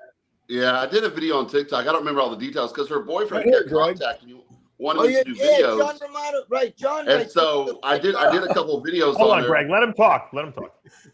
I did a couple of videos on her, and then Nick Trigilli did a video on her because Nick is really good friends with that guy. And then so he would keep contacting me, giving me updates on Sunny. And I was like, bro, I'm not going to do all these videos on her. I was like, I did one talking about her butt. And I was like, and then that she was married and all this other stuff about her. I think she cheated on it. That she cheated on the exam. She had the same exact score and missed questions as another student. I did the video. I don't remember. It's a bunch of stuff, but we spoke about it. When I interviewed her, she said she was a doctor. So maybe it was like I don't know what she. So here's the thing, like Dr. Jill Biden. Doctor, but she can't practice. Like Dr. Tony Huge. Yeah, Dr. Jill Biden's a hell of a doctor. Or Dr. Tony Hughes. Just ask Whoopi Goldberg. Whoopi Goldberg will tell you. Ever practice. Whoopi Goldberg will tell you Dr. Jill Biden's a hell of a doctor. She's not a doctor. I know, right? What? She would have been a doctor, but because she failed the test from plagiarism, she can't be a doctor. So they're basically retracting what they gave her. And that's the whole argument was with John was, she has the degree. I saw the degree. That's true. But that was before the whole plagiarism thing happened. And they got it down to some astronomical odds that, 1 in some 100 million that she did it legitimately because the girl was literally in front of her to the right and she could copy everything. So they figured out exactly who it was and the whole story. It's been out there. And for that sucks. You know what? She did 4 years of med school. That really's got to suck. And her sister, she has a sister that places ahead of her now. Since since she messed with her butt, her sister places ahead of her now. The sister. She can't undo it either. You can't undo it.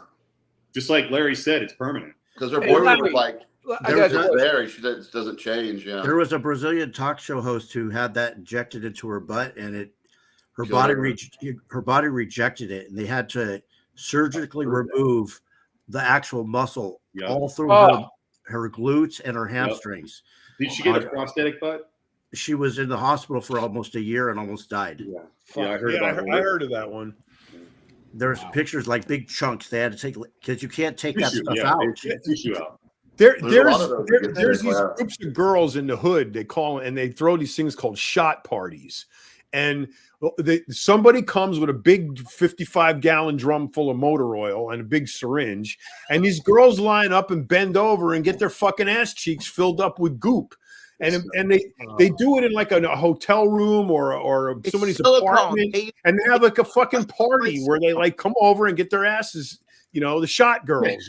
Fuck them, that guy's not in jail. Why are they bothering me? And some of them do go to jail, bro. One of them had some kind of bad reaction, like Larry just said, that they had to like surgically remove the amputate the glute muscle or whatever, and they get sued. And one of these guys is in jail in Mexico. They put this girl in prison for 20 years. Then they named her in the press Mata Belleza, which means beauty killer, and she's responsible for all these fucked up drooping faces with that do that. Most of them are trannies that actually do the injection. $500. St. Jude's just got $500 cheaper. No, I thought we were going to make a whole show without talking about training. Hey, Dave. That's old school. That's been going on forever.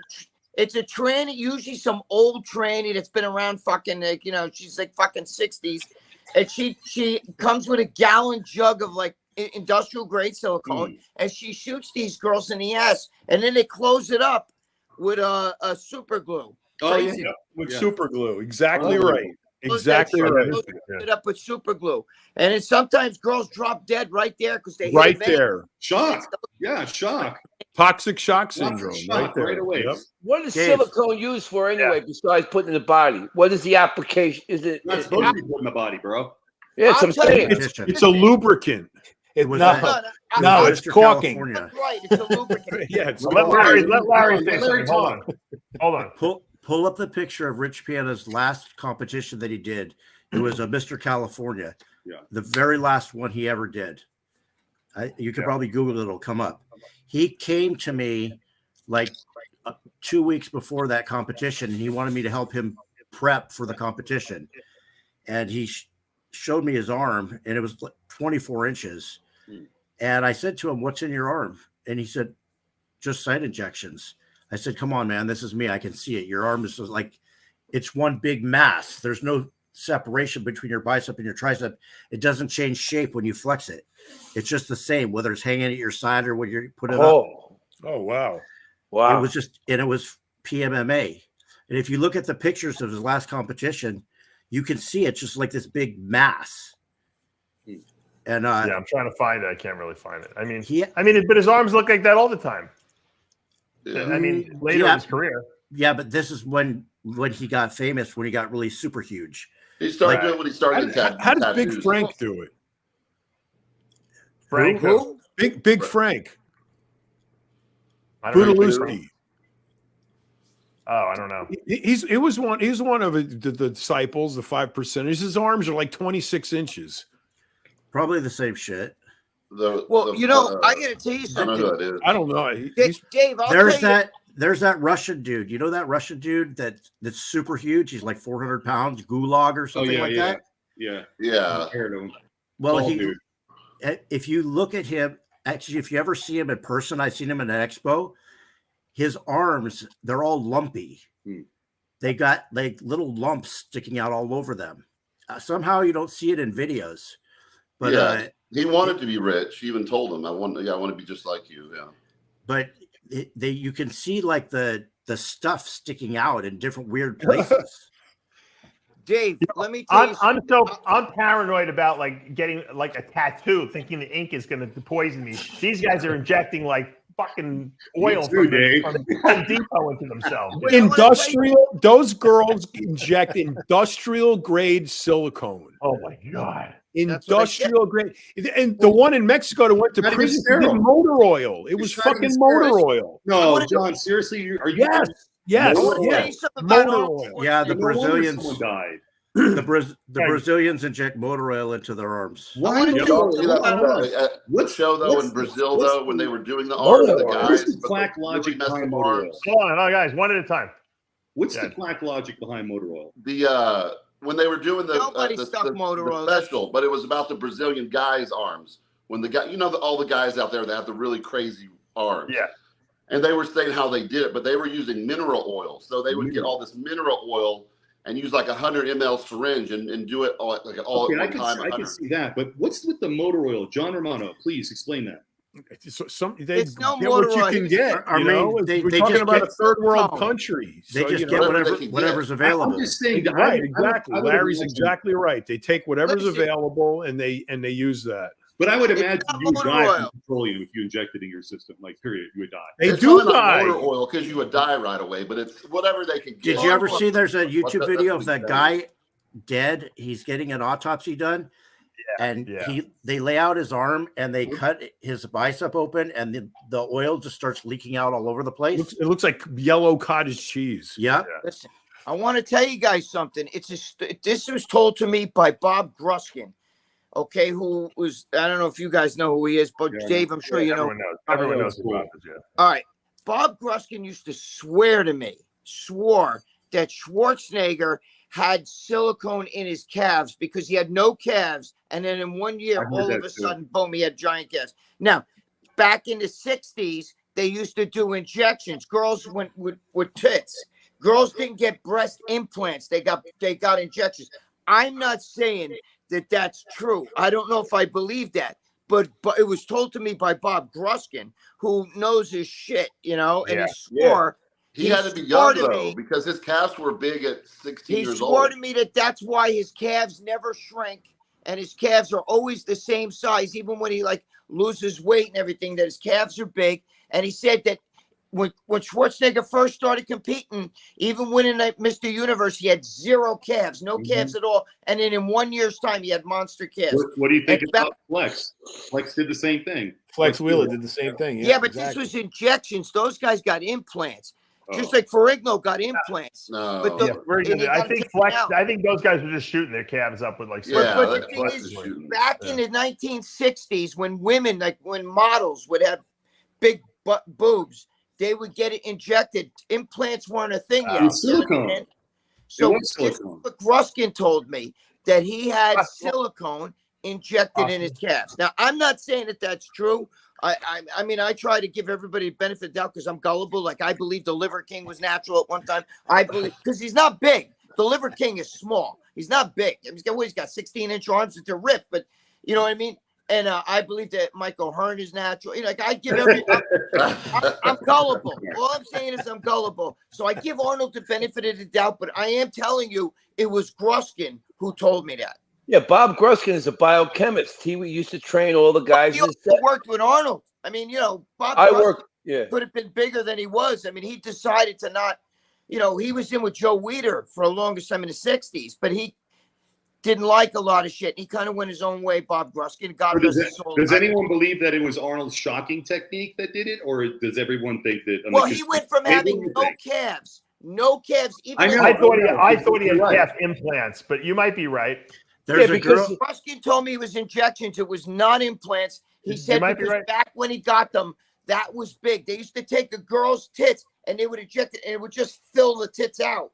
So, it would mix in with the tissue, kind of like what Larry was saying with Piana, how the PMMA would get, silicone gets in between the muscle fibers. Can you imagine if you have a silicone reaction to that? How people have to get their breast implants removed because they're having an autoimmune reaction? Yeah. If you have silicone injected, you can't get that stuff out of there, You have shock. You go into shock. There was a woman. You can't get it out. Then it turns septic and you fucking die. Well, assuming it's not like a bacterial thing, but maybe they're just having an autoimmune reaction to the silicone. Right. You're screwed basically if that happens. I mean, your body doesn't want any foreign objects in it. Even like you took up a legit breast implant surgery. What does the body do? It builds a capsule around that bag. Okay, it wants to isolate it and take it away from any interaction with the body. And many women with breast implants suffer from something called breast implant illness. My wife had it, and they take their implants out and they get cured. So all the girls out there that listen to our show, don't do anything to your breasts. Leave them alone. No, I like fake tits. We like your breasts the way they are.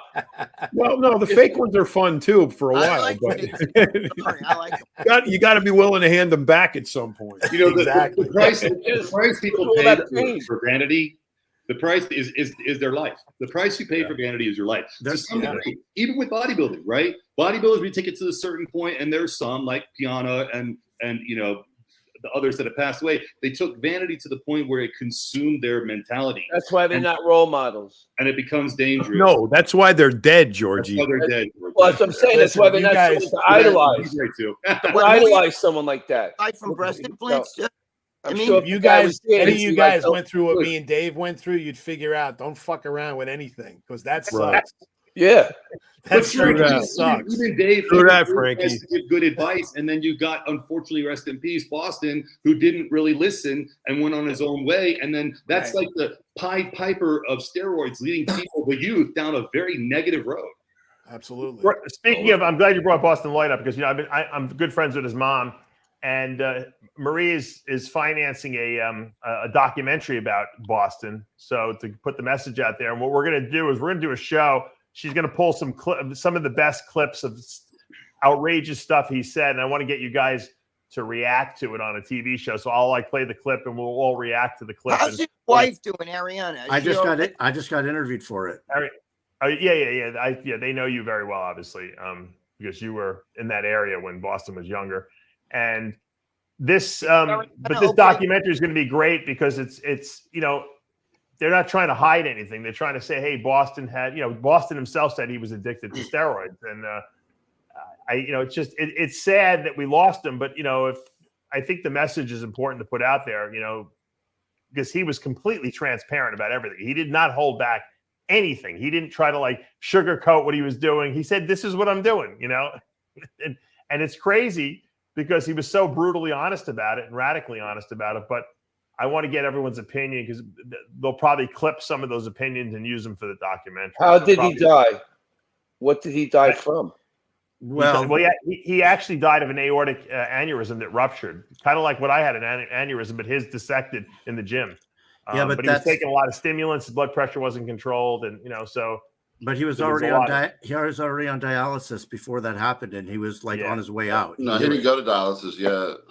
Guys, dialysis, but he could have got. That's right. I'm sorry. He was supposed to be on dialysis, but he could was have refusing it. But he could have gotten started it. If he started it, he would have still been alive because they would have caught something. Dave, Armand, I saw his blood work when he went to Enhanced Labs. Tony and Trevor showed me his blood work. I told them right then there was. Dave, have you ever seen this on a blood test where it says abnormal? Yeah. No, you mean next to the reading? Yeah. There's no high. There's no low. It says abnormal. Everything was red. Dave, I want to be honest with you. Okay. I've never seen that myself, and I've seen a lot of blood tests. Yeah. Boston had abnormal on 3 different kidney readings. This was years before he said anything about it. Oh, really? I urged Tony and Trevor to tell him to stop everything then. He didn't dismiss everything I said. He reminds me just like Chris Jalali, like I said, Dave knows Chris Jalali. They're exactly the same. We would tell them and they would just smile. Like, you're going to die from that. They just smile. They just didn't care. Yeah. Chris I think, guys, and I'm going to say it for the record too. I think it went down a very bad path when he started listening to Leo. Oh yeah, 100%. Yeah. All the things that Leo had him do, Dave, this stuff were very counterproductive to his health. Very counterproductive. Yeah, he was doing weird stuff, and he was doing stimulants at the end, and he was doing a ephedra. He was opiates, oxycodone in his system. Remember when he said he was going to try Nubane? We're like, don't do it, but he still wanted to try it. So you don't try Nubane, you jump on the wagon. Yeah. Any of that have to do with his aorta, though, Dave? Now, so the point I wanted to make was, yes, he was doing a lot of self-destructive stuff to himself, and had he gotten a kidney transplant, I think, assuming he would have followed the directions of the doctors, he would have been fine. But the aortic aneurysm was something different. That was something he genetically inherited from his father. His father had the same things. I've talked to John, and I know, Larry, you talked to John, and John had to have that fixed, and he told Boston about it. Boston went and got his check, and they never got back to him. But the results are there. I mean, his father saw them. He had an enlarged aorta. His aorta was as big as mine, and he was only 29. So he didn't want to go to the doctor. He wouldn't. And he told me. He said that in the interview. The problem was he also didn't understand death. At the end, I was texting him almost every night. He doesn't understand death. He just didn't have thought he was immortal. But if he didn't do steroids, would he still have that aorta problem, Dave, or would he still have died? The aorta needed to be repaired, like mine did. But what he was doing was he was raising his blood pressure to extraordinarily high amounts using ephedra, training, hardcore. You can't do that, when you have an aortic aneurysm. He probably needed the surgery to Leo had him on beta blockers and all kinds of other stuff, masking the whole problem, and just make it so bad that unfortunately there's no way out. If he would have done dialysis when I told Trevor and Tony to stop this immediately, this is not normal. I've never seen abnormal on a blood test. He would have been saved, but this is a no for everybody, right? But do you think he would have been things like that? And when you got friends telling you to do something, you should listen to your friends. They care about you. Yeah, but that wouldn't have changed the aorta, though, would it have? No, he needed the aorta repaired, definitely. But the point would have been that if he would have allowed himself to get help, they would have found that too. Okay. Yeah. Well, they did. The funny thing is they did find it. He just didn't act on it. And we don't know if it's him not acting or the doctor's not following up with him. But I find it hard that the doctors wouldn't follow up on his scenes. That's what killed him. No, his father told me that for as far as they know, the doctors did not follow up on it because I a lot guess of times he had doctors don't. A lot of times they don't. Yeah. You have to get a hold of Well, them. he needed to get that clearance to get the kidney transplant, and when he got the cardiac CT scan, no one ever followed up with him, supposedly. And well, look at Frank's doctor telling him he's fine. Don't worry about it. He got 6 months or whatever it is. Yeah, exactly. I mean, guys are talking about doctors. You can't trust doctors a lot. You got to get a second opinion. If he would have listened to his doctor. Unfortunately, I'm most people's second opinion in our let me industry. say something. I have a competitor who just competed, and he has some distension going on in his stomach. And I said, you need to get blood work, so we need to find out what's going on with you. He says, I can't go to the doctor. I'm like, what do you mean you can't go to the doctor? He says, I have to get this health insurance, life insurance, and I have 2 more years to qualify. I said, you might not make it 2 more years if you don't go get your blood work. Why don't you want to go to the doctor? He says, well, if I go to the doctor, they're going to look at me. They're going to be like, oh, you're a bodybuilder, and they're going to talk shit to me. I'm like, so what? You need to get your blood work done. You need to have this done. You need to know all the shit you're doing. You're probably going to kill yourself. Don't mess with him. Yeah. Well, he listened to me and he got his blood work done. But I was like, no, I'm not gonna have any blood on my hands if someone dies on stage. Or I couldn't believe that in 20 years he has not been to a doctor. He didn't want to go. Crazy. It's really crazy. Right? Larry, that's the problem when people self-medicate. I mean, all of us are self-medicators, every one of us, because we decide to take steroids. Yeah, but then you got to get your blood work done and go to the doctor and get checked out and make sure things are not, going wrong. I think Dave really brought this subject to light by, encouraging people to get their health checked, because prior to really Dave talking about it, I don't really remember anyone really talking about it. I've always got my blood work done, like from back in the 80s before it was even a thing. Me too. Always. You do it every year, Larry? Larry, we also every 3 months. Every 3 months too. Larry, we went off stuff. These guys don't go off anymore. Yeah, we went. They don't believe that we did. They're like, why would you go off? I'm like, because to give your organs a break. They're like, no, you don't go off. That's you got to bridge and get and yeah, you get smaller. Well, yeah, no shit, you get smaller. They're like, why would you purposely get bridge smaller? and cruise? Is that one bridge of those cruise? That's right. I fucking hate. I guess I'm a snob, man. I won't take anything unless it's real pharmaceutical. So that means half the time I'm not taking anything. I'm just natural all the time. I mean, people contact me and they actually ask John as if this is like proper protocol. They're like, all right, I just got off of 1,200 milligrams of testosterone a week, 600 milligrams EQ, 50 milligrams of anadrol a day, and 6 IUs of GH a day, and now I'm cruising on 50 milligrams of Anavar and 25 milligrams of Winstrol and 300 milligrams of Primo a week. It's a cutting cycle. I'm like, you're still on. You're still on drugs. Dave, you're off androgens. He's off androgens, right? The way I met Lyle Alzado and became his training partner was my girlfriend was his massage therapist. Okay. And I met him at my house one day. He comes out of my bathroom and he's like, he's 280, 260, whatever he is, shredded. And I go, wow, you look good. He goes, yeah, I'm not on anything. I'm just on 2 grams of test a week and 600 mgs of Deca. And that was a lot back then, John. Whatever it was, it wasn't exactly that. But the point is that he was on a lot of shit, and to him, he's not on anything. The problem now, these SARMs, they're on SARMs, and that's considered natural. So they got like 8 bottles of SARMs they're taking, and they're like, you're like, what the fuck is that? I'm natty. I just do SARMs. Hey, and that's on the way I met it's not like good for you. It's not okay for your liver either. It'll fuck your liver up.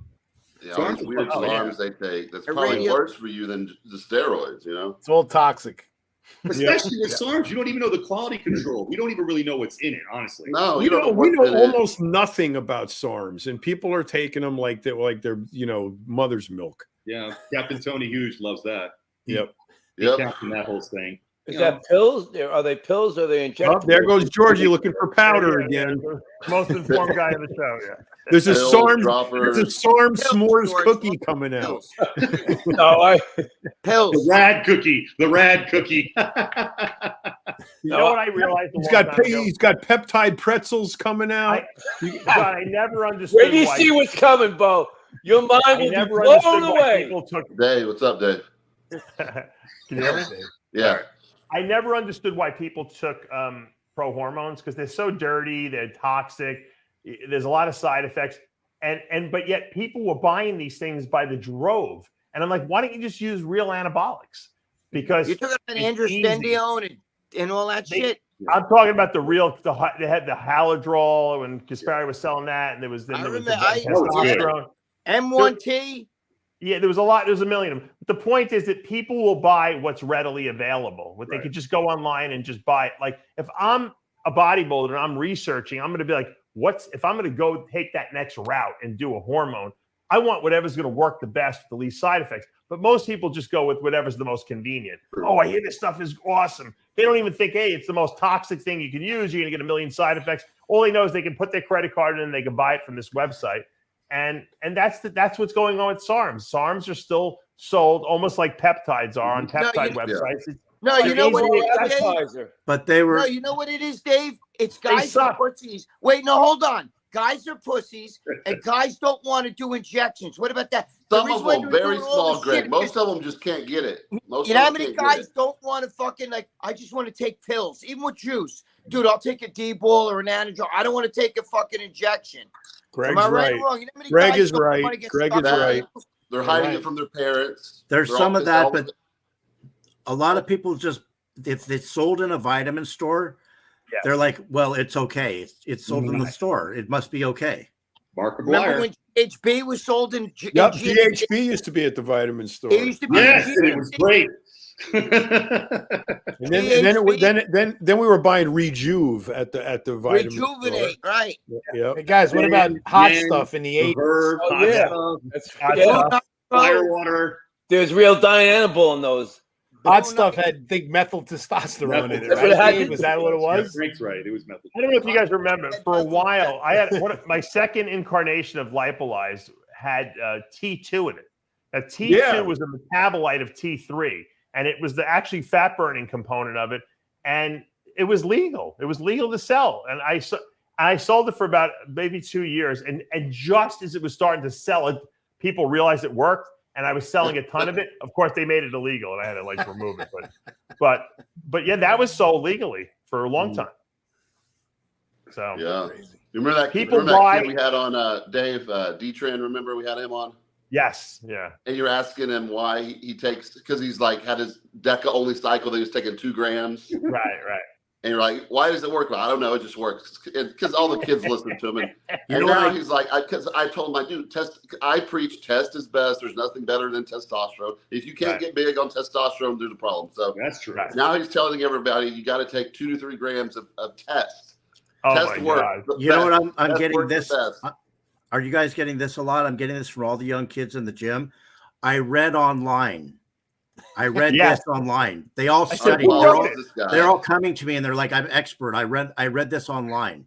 Yeah, but Larry, none of them want. I said, what expert? What doctor wrote this online that you're reading it from? They don't even know. They're just watching bullshit. How young are these guys? The first thing that comes up in Google. It was Dr. Tony Huge, Dave. 20s.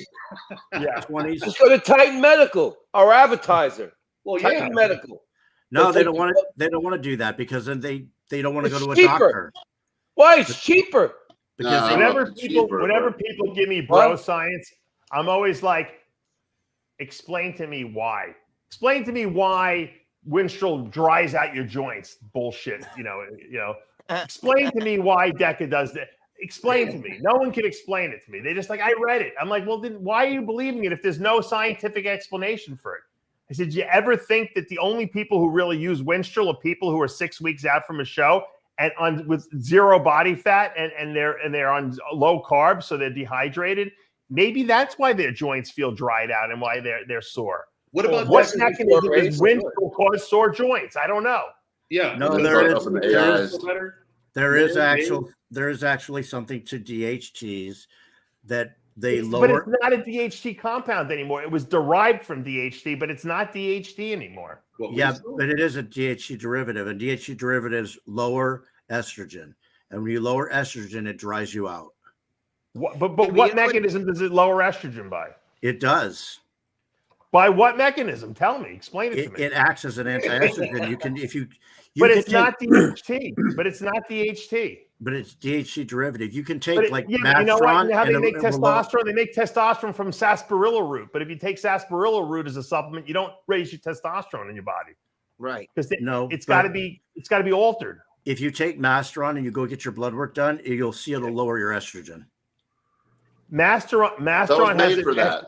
Yeah, Masteron binds to estrogen receptors. That's a different compound. Well, yeah, but all the DHCs do it to some effect. Masteron's is the strongest one. Okay, well, Masteron was done for breast cancer. That was made for breast cancer, right? Deca and the joints. What about Deca? Everyone's Deca in the joints. What is this? What is it? Does Deca really help? It binds to cortisol receptors. That's why. Wait, that's scientific then. So Deca it definitely works. Definitely works.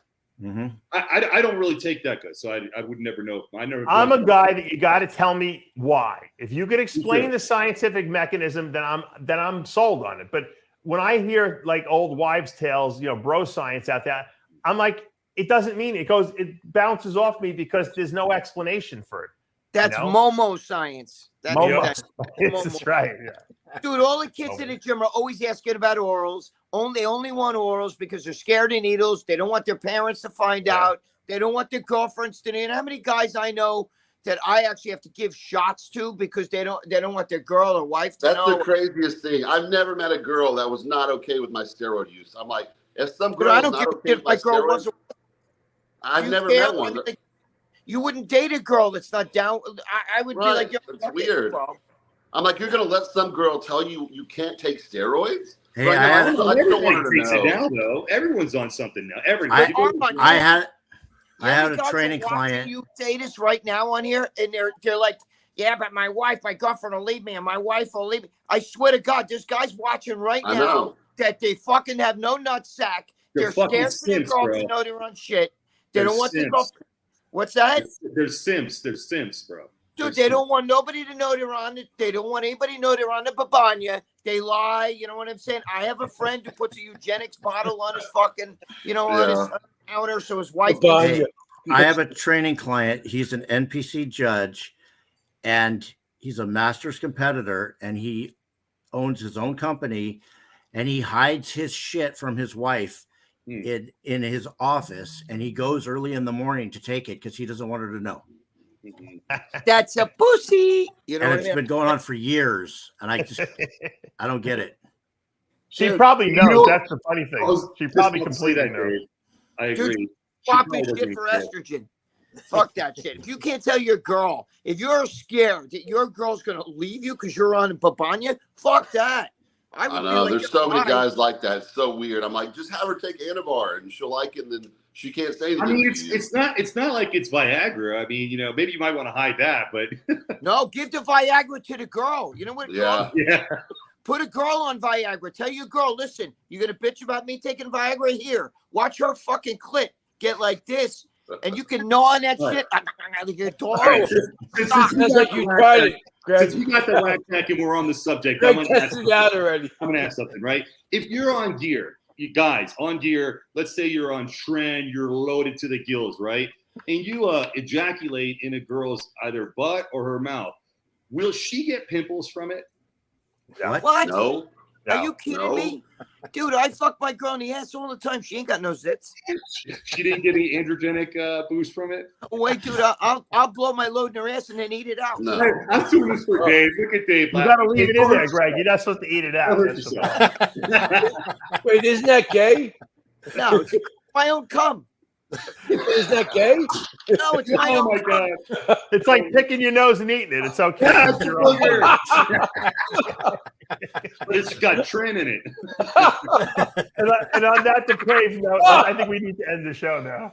I have a friend who used to shoot. We have to wait till we hit an all-time low. I want you to end the show while I'm still hungry. That was it.